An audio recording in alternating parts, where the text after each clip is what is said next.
Mr. Dennis Ryan. This is the Howard Bell Claret, no?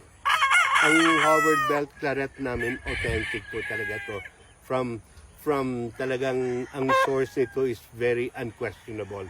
Talagang authentic. So ito siya is only about 8 months old. Ang Claret namin hindi malaki yung kanyang shoulders, so hindi malalapad. Manipis po sila, mahaba, aerodynamics. Kailangan po ganun ng manok para hindi mabagal, umikot at saka pumalo. So tingnan mo pa yung station nito. There. Mr. Ryan. Tingnan nyo.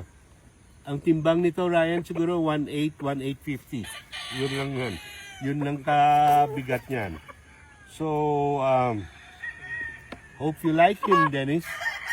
The Claret is making a good wave right now. Ang ganda po ng mga winning percentage. Maganda ngayon ang performances ng mga Clarets. Dati kasi, Mr. Dennis Ryan, dati mga Clarets, ang bababa ng mga manok. Mabababa. Kaya medyo kailangan i-blend mo sila sa isang pullet na mahaba yung paa. Ngayon hindi na. You can cross them to any bloodline. Tingnan mo yung hita niya. Tingnan mo yung hita ng Claret natin. O, pencil size yung paa. Ang haba ng hita, ang haba ng paa.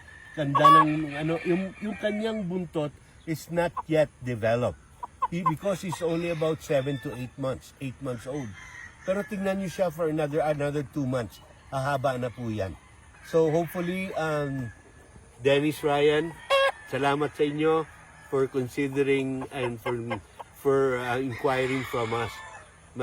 We're very happy that you considered that. Marami dyan na mas magaling sa amin mag-breed. Marami dyan mas magaling sa amin.